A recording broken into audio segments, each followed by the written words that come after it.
Hi guys, hello बच्चे party. कैसे हो आप सब लोग? आई होप सभी बच्चे काफी अच्छे होंगे। माय डियर स्टूडेंट्स, मैं विनोद कुमार बहल आप सभी बच्चों का हमारे इस क्लास में एक बार फिर से स्वागत करता हूं। वेलकम और welcome back to this class. बच्चे पार्टी, आज की इस वीडियो का क्या टॉपिक रहने वाला है? आप लोगों को पता है कि टाइम बहुत ज्यादा कम रह गया है और अब इस कम टाइमिंग पे जैसे जैसे टाइम पास आता जाएगा वैसे वैसे हमें यह बात पता रहनी चाहिए कि यार वो क्या मोस्ट इंपॉर्टेंट चीजें हैं जो हमें करनी ही करनी। देखो, 70 ऑन 70 लाना है फिजिक्स में, करना तो सब कुछ है, लेकिन उसमें भी कुछ ऐसी चीजें होती है जिसको हम किसी हालत में छोड़ के नहीं जा सकते। जिसके मतलब ये समझ लो कि अगर मान लो लक अच्छा रहा, कोई एक आध टॉपिक हमारा छूट गया, हम नहीं करके गए और वो पेपर में भी नहीं आया, तो वो कौन सा टॉपिक छूटे, वो लीस्ट इंपॉर्टेंट टॉपिक छूटे तो समझ में आता है। लेकिन हाँ, वो किस्मत खराब है कि वो लीस्ट इंपॉर्टेंट टॉपिक भी पेपर में आ गया, that is a very different thing. But कुछ ऐसी चीजें हैं जो कि पिछले कुछ सालों की, यानी कि पिछले 15-20 सालों के एक्सपीरियंस पे अगर देखा जाए, पिछले 15-20 सालों के पेपर को देखा जाए, या मेरे पिछले 8 साल की टीचिंग करियर को देखा जाए, तो पिछले 8 साल से मैं जब पढ़ा रहा हूं एक ट्रेंड फॉलो होता आता है। आप देख रहे हो पिछले 3 साल से काफी ज्यादा डायनामिक्स चेंज हो रहे हैं, कभी एमसीक्यूज करवाए जा रहे हैं, कभी कॉम्पिटेंसी बेस्ड क्वेश्चंस आ रहे हैं, लेकिन फिर भी जो मोस्ट इंपॉर्टेंट टॉपिक्स है ना, वो तो मोस्ट इंपॉर्टेंट टॉपिक्स ही रहेंगे। तो वे सारे मोस्ट इंपॉर्टेंट टॉपिक्स मैं आपको इस वीडियो में कराने वाला हूं, बताने वाला हूं कि यार ये चीजें है। साथ ही साथ में एनसीईआरटी के कौन से ऐसे क्वेश्चंस है जहां से पीवाईक्यूज आए हैं या जो बहुत ज्यादा जरूरी है आपको करने। सारे क्वेश्चंस अभी इतने कम टाइम में नहीं हो पाएंगे, पॉसिबिलिटी नहीं है, लेकिन हाँ, अगर किसी ने ये बता दिया हमें कि सर वो जो मोस्ट इंपॉर्टेंट क्वेश्चंस है, कि मतलब ये वाले क्वेश्चंस भी अगर कर लोगे ना तो काम चल जाएगा एटलीस्ट, बाकी नहीं भी करोगे इतने कम टाइम में तो कोई बात नहीं, तो ये तो किसी हालत में छोड़ के नहीं जा सकते। सो ये एक जो वीडियो है, ये है आपका फिजिक्स का paper exposed, physics paper exposed के नाम से ये जो वीडियो बन रही है। तो मतलब आप ये समझना, पिछले साल भी ऐसी एक वीडियो बनाई थी मैंने, और वो जो वीडियो बनी थी उस वीडियो पे जब जो 70 मार्क्स का पेपर आया था, तो यूजुअली 50+ मार्क्स का कॉन्सेप्ट आपका उस वीडियो से बना था। मतलब मैं 55 नंबर के आसपास बता सकता हूं कि 55 नंबर के आसपास वही से पेपर आया था। तो पूरी उम्मीद है हर साल पेपर लगभग ऐसे ही आएगा। अब किस्मत बहुत खराब हुई तो एक अलग बात है, बट हाँ, अपना तुक्का लगा सकते, ठीक है ना। तो ये वीडियो है, ये वीडियो दे रहा हूं। अच्छा, आगे बढ़ने से पहले एक दो चीजें यार मुझे आगे आपको और बतानी है जो बहुत ज्यादा जरूरी है मेरी तरफ से आपके पास जानना। वो ये है कि एक तो आपकी एक सीरीज चल रही है, ठीक है ना, जिसके अंदर मैं आप लोगों को कंप्लीट चैप्टर 5 लेक्चर्स में, मतलब कंप्लीट फिजिक्स 5 लेक्चर्स में करा रहा हूं। 2 लेक्चर्स, एक आपका इलेक्ट्रोस्टैटिक्स था, फिर उसके बाद मॉडर्न फिजिक्स, फिर ऑप्टिक्स, फिर उसके बाद आपका चैप्टर 4, 5, 6, 7 मैग्नेटिज्म वाला, ईएमआई एसी वाला, और फिर उसके बाद सेमीकंडक्टर्स, ईएम वेव्स। आज वीडियो बना रहा हूं तो अब तक 2 लेक्चर्स हो चुके हैं, कल तीसरा कराऊंगा। कोई वीडियो को बाद में देखेगा तो आप वो पीडीएफ पूरा, मतलब प्लेलिस्ट के फॉर्म में मिल जाएगा आपको, वो पूरा आप देख सकते हो, ठीक है ना। वो आपका वन शॉट के फॉर्म में 5 लेक्चर्स है। वो 5 लेक्चर्स एक हिसाब से आपके लिए बहुत ज्यादा जरूरी है, with questions, with the help of theory, सब कुछ मैंने आपको वहां पे करा रखा है।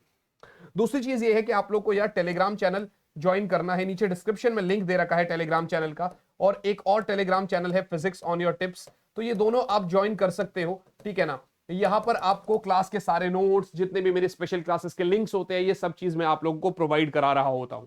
आई hope this is very clear to you all बच्चे। और उसके जस्ट बाद अगर आप देखोगे, अब मैं आपको यह बता देता हूं, किसी भी बच्चे को, अगर मान लेते हैं किसी भी बच्चे को फिजिक्स में कोई भी डाउट है, कोई भी टॉपिक में डाउट है, कुछ भी है, तो 699 इसमें 25% ऑफ मिल जाएगा आपको अगर आप कोड यूज करते हैं वीके आर्मी। राइट, अगर आप कोड यूज करते हैं वीके आर्मी, मतलब 500 रुपए के आसपास लगभग ये आपको, ये पूरी साल का फिजिक्स आपको मिल सकता है, जिसके अंदर मैंने सैंपल पेपर्स भी करा रखे हैं, सारे चैप्टर्स भी करा रखे हैं, पीवाईक्यूज भी करा रखे हैं, सब कुछ आपको इसमें मिल जाएगा। यहां से आप स्कैन कर सकते हो, ठीक है ना, इधर से आप स्कैन कर सकते हो, स्कैन करके आप इजीली इसको परचेस कर सकते हो। ये आपके लिए बहुत बेनिफिशियल रहने वाला है। चलिए आगे बढ़ेंगे बच्चों। सबसे पहले अगर मैं आपको बताऊं, तो देखिए, यहां पर ध्यान से देखना, चैप्टर 1 से रिलेटेड अगर हम बात करें, पहले मैं टॉपिक्स की बात करूंगा, फिर इन्हीं के अकॉर्डिंग एनसीईआरटी की बात करूंगा, और इस तरीके से हम आगे बढ़ते चलेंगे। अगर मैं चैप्टर 1 की बात करता हूं तो सुपरपोजिशन प्रिंसिपल ऑफ फोर्सेस, देखिए यहां से जो क्वेश्चन नहीं होता आपका कि एक स्क्वायर है, उसके चारों कॉर्नर्स पे चार्जेस रखे हुए हैं, तो आपका मुझे बताइए सेंटर पे कितना होगा, या एक पॉइंट पे इलेक्ट्रिक फील्ड कितना होगा। तो सुपरपोजिशन प्रिंसिपल ऑफ फोर्सेस एक टॉपिक है। अच्छा, ये भी सुपरपोजिशन में ही आ जाता है आपका कि सर 2 चार्जेस है, सर दो चार्जेस ऐसे रखे गए हैं, ये दो चार्जेस रखे गए हैं, तो बताइए कौन सा ऐसा पॉइंट है जहां पर नेट चार्ज, जहां पर जो तीसरा चार्ज है उस पर नेट फोर्स जीरो हो, सिस्टम इक्विलिब्रियम है कि नहीं है, ये सब मैंने आपको करा रखा है और ये बहुत ज्यादा जरूरी है। दूसरा जो पार्ट आता है इलेक्ट्रिक डाइपोल, अब चाहे आप इलेक्ट्रिक डाइपोल में इलेक्ट्रिक फील्ड निकालने को बोल दो, चाहे पोटेंशियल निकालने को बोल दो, चाहे फिर आपका मैग्नेटिक डाइपोल यानी चैप्टर 5 वाला पार्ट बोल दो, बहुत ज्यादा जरूरी है, पेपर में आता ही आता है, तो ये चीज आप कर सकते हो, राइट। बहुत सारे सैंपल पेपर्स में आपको देखने को भी मिलेगा। उसके बाद देखिए गॉस थ्योरम, तो यार ये तो मस्ट है, ठीक है ना। गॉस थ्योरम, इसके एप्लीकेशंस, मतलब हाँ पहले देखो, पहले का ट्रेंड ये होता था कि मतलब डेरिवेशंस बहुत ज्यादा होती थी, तो हमें यूजुअली ये बात पता रहती थी कि यार कम से कम 30 से 32 नंबर के आसपास की डेरिवेशन आती थी। धीरे धीरे उसको थोड़ा कम किया गया, 25-26 मार्क्स का आसपास किया गया। फिर देखो लास्ट के जो 3 क्वेश्चन होते थे 5-5 नंबर वाले, वो आपके डेरिवेशन होते ही होते थे, बीच में भी डेरिवेशन आते थे, तो यूजुअली 25-26 नंबर के आसपास का डेरिवेशन तो आता ही आता था अभी तक। लेकिन पिछले 2-3 सालों के ट्रेंड को देखा जाए तो competency based question, case based question, ये सब चीज बहुत ज्यादा पूछा गया है। अगर मैं आपको बताऊं, ये देखो, ये आपका पिछले साल का मार्किंग स्कीम था, ठीक है ना, ये पिछले साल का सैंपल पेपर का मार्किंग स्कीम था, जिसके अंदर आपका देखिए ये सेम रहेगा कि चैप्टर 1 to 10 नंबर का, चैप्टर 3 6 नंबर का, 4 5 7 नंबर का, आपका 6 7 आपका ये 7 नंबर का, 8 9 10 और ये सब, मतलब ये आपका इस तरीके से आ जाएगा, ये सेम रहेगा, इसमें कोई डाउट नहीं है कि मतलब 70 मार्क्स को किस तरीके से कर दिया गया है। तो unit 1, unit 2, unit 3, unit 4, unit 5 ऐसे करके डिवीजन है, बट ये इस तरीके से कि 1 मार्क, 2 मार्क, 8 मार्क, 5 मार्क, ठीक है ना, ये इस तरीके से हमारे से पूछा गया था। इसमें डेरिवेशंस बहुत कम थे, इसमें डेरिवेशंस बहुत कम थी, तो हमें अभी वहीं पे मतलब ये समझ लो कि हमें ऐसा बहुत ज्यादा कुछ नहीं करना है कि किस तरीके से करना है, बट हाँ देखो कोई भी अगर क्वेश्चन सॉल्व करना है तो डेरिवेशन आना मस्ट है। अब बहुत सारे बच्चे ये सोच रहे हैं कि सर एक काम करते हैं डेरिवेशंस को छोड़ ही देते हैं, सिर्फ क्वेश्चंस करेंगे। देखो जब तक आपका बेसिक मजबूत नहीं होगा ना, क्वेश्चंस नहीं कर पाओगे। सर ये जो डेरिवेशंस है, मतलब कोई भी चीज को इतने कम टाइम में कैसे करें, आप सर्च कर सकते हो। कंप्लीट फिजिक्स को मैंने 5 आवर्स में भी करा रखा है, लेकिन वो बहुत लास्ट स्टेज, जो 4 दिन आपको मिलेंगे केमिस्ट्री के बाद, फिजिक्स में 27 को केमिस्ट्री का पेपर आपका खत्म होगा, 28 29 और 1 2 3 ये जो 5 दिन होंगे आपके, और 27 का आधा दिन, मतलब ये 5.5 जो दिन होंगे ना, वो तब की बात है कि वो complete physics 5 hours and all ये सब चीज है। अभी आपको क्या करना चाहिए इस समय पे, आज मैं क्योंकि ये वीडियो शूट कर रहा हूं, तो अभी जो हमारा डेट हो रहा है वो आई गेस मतलब क्या हो रहा है दिमाग से निकल गया बिल्कुल, आज 9th है, हाँ तो आज 9th फेब है। आप इसको कभी भी देखोगे, आपके पास जो कम टाइम होगा, तो आप देखो मैंने सारे वन शॉट्स आपको प्रोवाइड कर रखे, ठीक है ना। एक तो डिटेल्ड वन शॉट्स प्रोवाइड कर रखे जो 4-4 घंटे के वन शॉट्स थे। अब अगर मान लो वो 4 घंटे के वन शॉट्स बहुत ज्यादा मुश्किल है हमारे लिए, तो ये 4 घंटे के वन शॉट्स अगर मेरे लिए मुश्किल है, तो अब इसके बाद मैंने 2 घंटे के वन शॉट्स भी प्रोवाइड कर रखे, ठीक है ना। अगर बहुत ही ज्यादा शॉर्ट्स में देखने हैं तो यार आप चैप्टर को सर्च करिए, nuclei in one shot, atoms in one shot, तो एक सवा घंटे में भी मैंने कंप्लीट कर रखा है। जैसे मैग्नेटिज्म वाला है तो 2 घंटे में ही कंप्लीट कर रखा है मैंने, उसके अंदर कोई क्वेश्चंस नहीं है, लेकिन ये जो 4-4 घंटे वाले इनके अंदर क्वेश्चंस भी है, ठीक है ना। अब साथ में अगर इसको और ज्यादा क्रिस्प किया जाए, तो ये जो 5 लेक्चर मैंने आपको सेशन के बिल्कुल शुरुआत में बताए, उनके अंदर मैं क्वेश्चंस भी करा रहा हूं आप लोगों को, और उसके अंदर मैं साथ में आपको थियरी सब कुछ बहुत मोस्ट इंपॉर्टेंट सारी चीजें समझा रहा हूं, तो आप ये भी देख सकते हैं, ठीक है ना। मैंने आपको इसी चैनल पर PYQs भी करा रखे हैं सारे, ठीक है ना, और मैंने आपको सैंपल पेपर्स भी करा रखे हैं। आप सर्च कर लीजिए sample question paper Vinod sir, तो आपको दिख जाएगा। पिछले साल 5 सैंपल पेपर कराए थे मैंने आपको, वो पिछले साल वाले भी देख सकते हैं,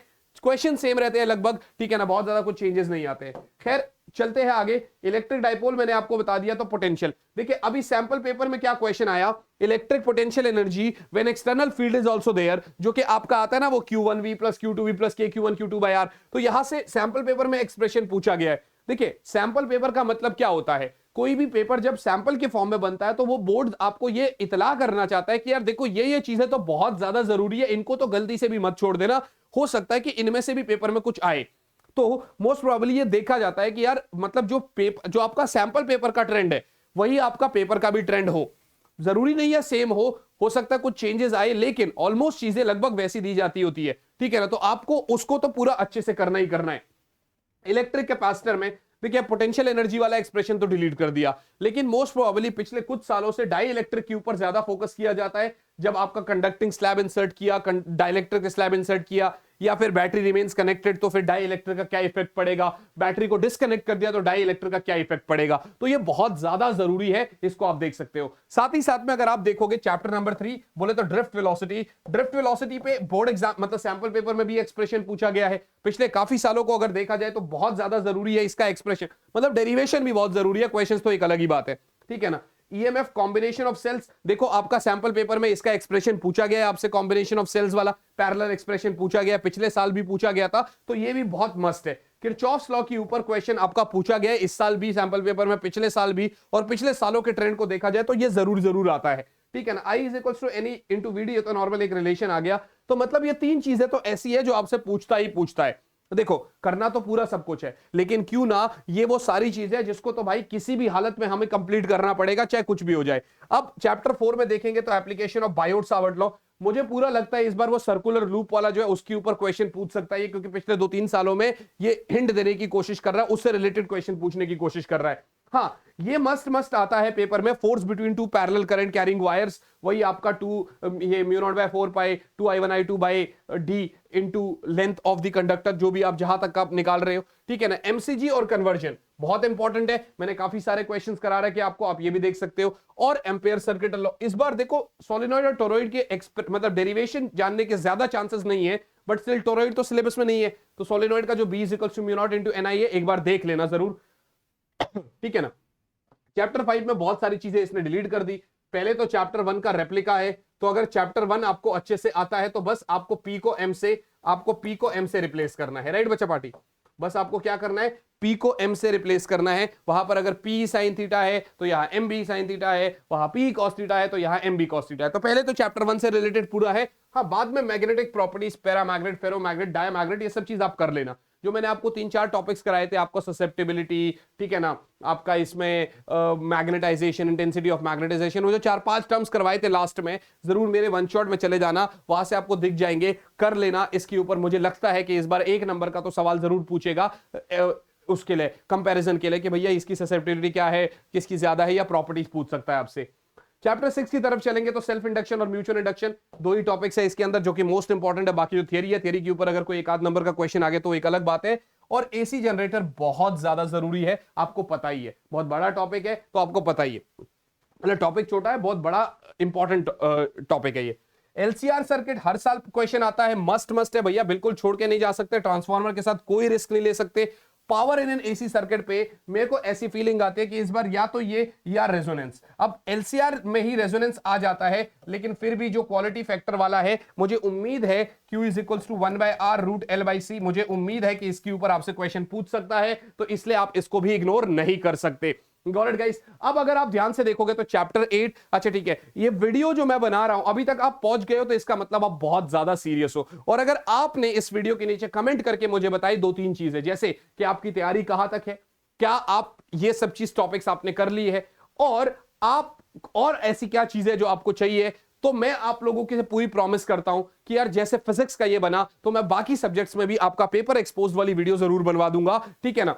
यार हम पूरी कोशिश कर रहे हैं इस चैनल पे आपको हर एक पॉसिबल कंटेंट देने का, जिससे कि जो भी पॉसिबिलिटी हमारे तरफ से बनती है वो आपके लिए बनती रहे। Got it guys. तो चैप्टर 8 में अगर आप देखोगे तो इलेक्ट्रोमैग्नेटिक स्पेक्ट्रम, तो भैया वो जो आपका 3 नंबर का क्वेश्चन हर साल पूछता है कि भाई कौन सा पार्ट से क्या बिलोंग करता है, उसके यूजेस इलेक्ट्रोमैग्नेट, जैसे आपका रडार कौन से इलेक्ट्रोमैग्नेटिक स्पेक्ट्रम के उससे है, ठीक है ना, माइक्रोवेव्स का है कि यूवी का है, क्या है, और उसका फ्रीक्वेंसी रेंज, वेवलेंथ रेंज, उसके यूजेस, ये तो बहुत ज्यादा जरूरी है, आप बिल्कुल लर्न करना पड़ेगा।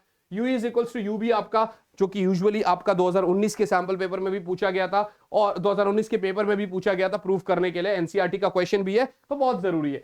और डिस्प्लेसमेंट करंट के ऊपर 1-2 नंबर का क्वेश्चन इस बार पूछ सकता है, दैट ID is ε0 dφ/dt, तो उसके ऊपर अगर कुछ भी पूछेगा, बहुत बेसिक सा चैप्टर है, बहुत इजी चैप्टर है, यूं समझ लीजिए 2 से 3 घंटे में आपका ये चैप्टर कंप्लीट हो सकता है।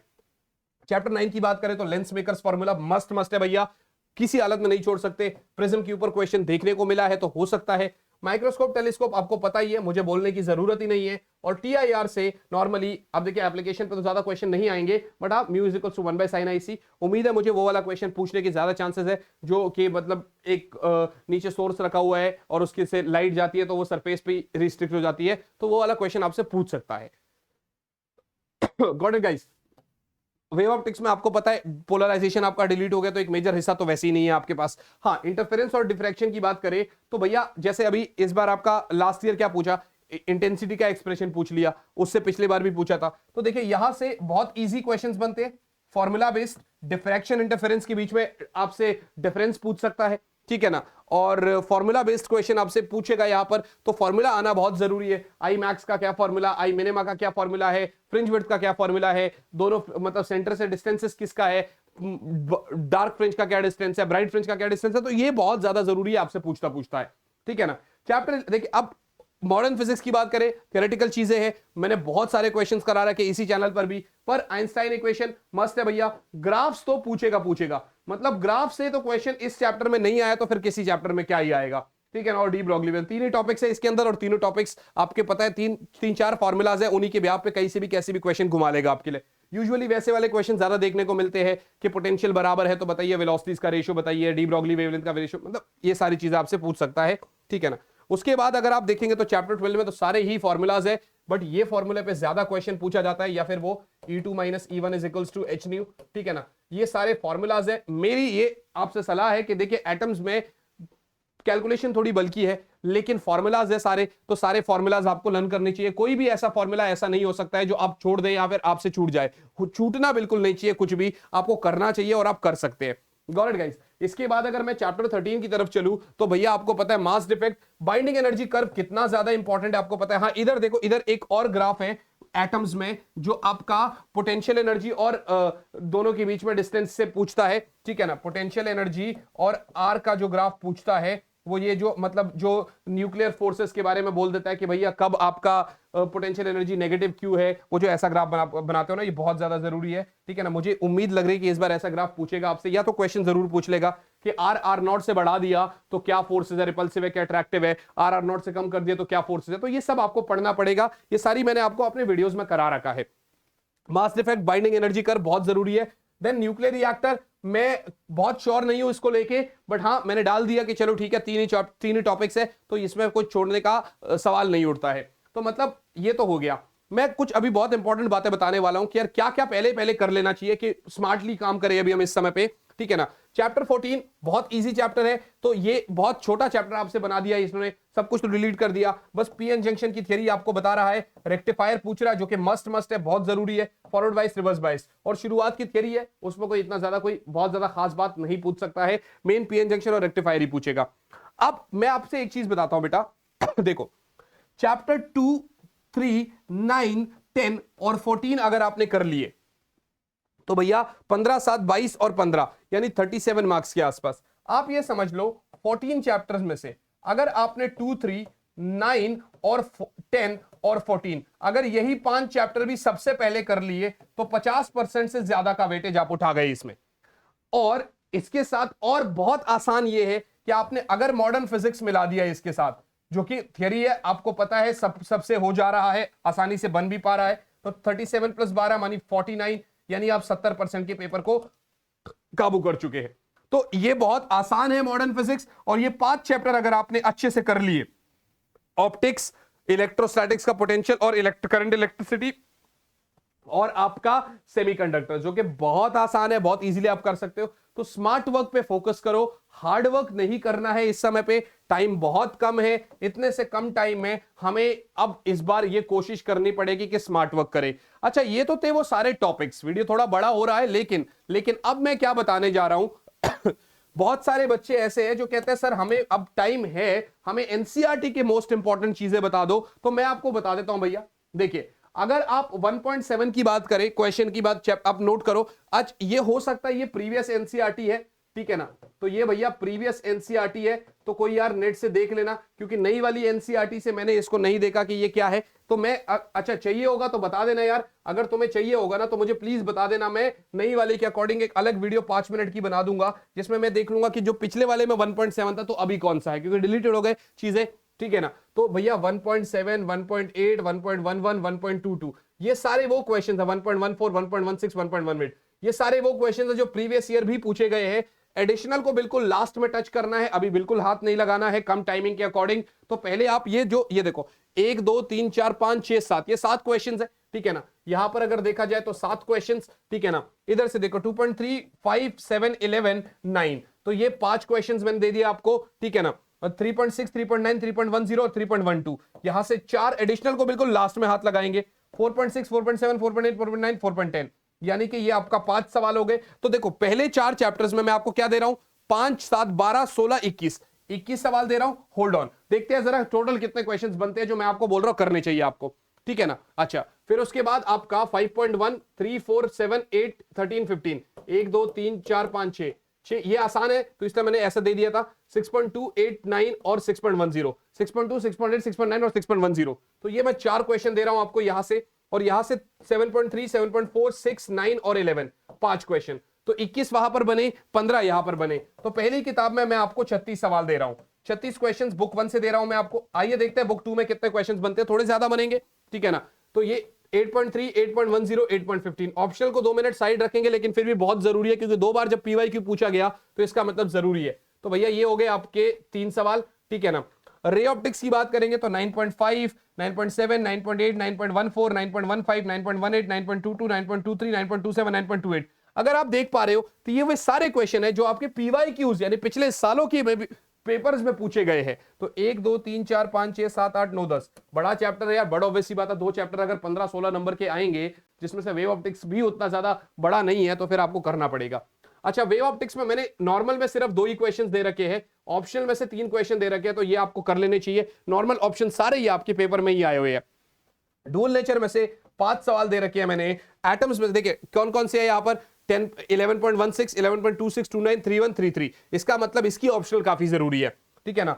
एटम्स में से 12.3, 12.5, 12.8, 12.9, 12.15, 5 सवाल है। ये पीडीएफ आपको टेलीग्राम पर मिल जाएगा, फिजिक्स ऑनर टिप्स, या नीचे डिस्क्रिप्शन में लिंक दे रखा है, वहां पर भी मिल जाएगा, ठीक है ना। और इसके बाद अगर आप ध्यान से देखोगे तो भैया यहां पर आप देख सकते हो 13.4, 13.16, 13.23, मतलब ये और 14.7 सिर्फ, ठीक है ना। तो 4 सवाल ये हो गए, 4 सवाल ये, 5, 5, 10 और 5, 15, 15, 25 और 4, 29, 32, तो 32 सवाल मैंने आपको बुक 2 के दे दिए, ठीक है ना। 32 सवाल मैंने आपको बुक 2 के दे दिए और 36 सवाल बुक 1 के। कुल मिला के अगर आप देखा जाए तो 32 प्लस 36 मतलब 68 टोटल क्वेश्चंस मैं आपको करने को बोल रहा हूं एनसीईआरटी से। टोटल मैं 68 क्वेश्चंस एनसीईआरटी से करने को बोल रहा हूं, जिसमें से मुझे पूरी उम्मीद है कि अगर आपने ये सारे वन शॉट से सब चीज कर लिए तो आधे क्वेश्चंस आपके खुद से वैसे ही बन जाने वाले हैं। लेकिन एक बार देख के जरूर चले जाना ये 68, बाकी मैं नहीं बोल रहा हूं कि बाकी सब कुछ कर लो, इसमें से 2-3 चैप्टर्स के ऑप्शनल भी इंक्लूडेड हो गए, बाकी के ऑप्शनल्स को अभी हाथ नहीं लगाएंगे, लास्ट में टाइम बचेगा तो एक अलग बात है। ये तो था पेपर एक्सपोज के बारे में, और भी मैं आपको बताऊंगा, लेकिन मैं फिर से आपको एक चीज बताने वाला हूं बच्चे, कि यार जितने भी बच्चे हैं यहां पर, अगर आप देखोगे बहुत सारे पिछले सालों के पेपर्स के टॉपर्स को अगर आप जानोगे तो यार उनमें क्या एक बात बहुत खास थी कि वो बहुत सारी क्वेश्चन प्रैक्टिस करते थे और टेस्ट देते थे।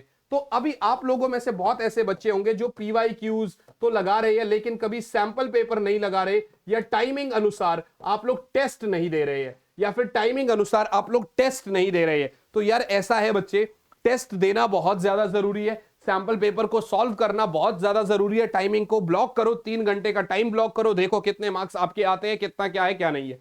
एक बहुत अच्छी स्ट्रैटेजी वीडियो बताऊंगा अभी, ठीक है। इसमें एक वो टॉपिक ऐड कर देता हूं कि सबसे आसान तरीका है आप मतलब क्या कहां से शुरू करें, किस तरीके से डिफरेंशिएट कर लो, 3 लाइनें खींच लो, एक में नॉट डन, एक में 50% डन, एक में परफेक्टली डन। तो जो परफेक्टली डन है उसको अभी हाथ नहीं लगाना है, 50% डन वाले को भी अभी थोड़ा सा रहने दो, पहले नॉट डन वाले को 50 में कन्वर्ट करो, फिर 50% वाले को 100% वाले में कन्वर्ट करो। ये काफी अच्छा तरीका है, इससे आपको आइडिया लग जाता है कि कितना मैंने कर रखा है, कितना मुझे आगे करना है, कितना हो सकता है। ये वीडियो आपके लिए बहुत काम की हो सकती है। अगर आपने ये सारे टॉपिक्स कर लिए तो मुझे जरूर कमेंट में बताना, और ऐसी क्या चीजें जो आपको चाहिए कमेंट बॉक्स में जरूर बताइएगा। मैं बाकी सभी सब्जेक्ट टीचर्स के बिहाफ पे भी आपको ये बता रहा हूं कि यार सब लोग जो है ना बहुत ज्यादा मेहनत कर रहे हैं आप लोगों के लिए, और क्या चीज की नीड है जरूर बताइएगा। कमेंट्स आपका एक एक पढ़ा जाता है, कोशिश पूरी करी जाएगी कि आपको बताया जाए। साथ ही साथ में यार डिस्क्रिप्शन में एक स्पेशल फ्री क्लास का लिंक है, ठीक है ना, जिसके अंदर हम आपको एक स्ट्रैटेजी बताने वाले, तो मैं एक सेशन लेने वाला हूं स्ट्रैटेजी सेशन, जिसके अंदर मैं आपको यार ये बताने वाला हूं कि आपको किस तरीके से लास्ट के ये 1 हफ्ते 10 दिन में प्रिपरेशन करनी चाहिए। आपको उस क्लास का कोड भी वीके आर्मी यूज करना है, उस क्लास को जरूर ज्वाइन करना है, ठीक है ना। और अगर वो क्लास लाइव हो चुकी है तो आप रिकॉर्डेड जरूर देख लेना। आज की इस क्लास को यहीं पर समाप्त करेंगे बच्चे। मुलाकात करूंगा आपसे आप ही की अगली क्लास में। तब तक के लिए यार अच्छे से पढ़ाई करते रहे। ऑल द वेरी बेस्ट बच्चों। Bye guys, bye all and yes, जय हिंद।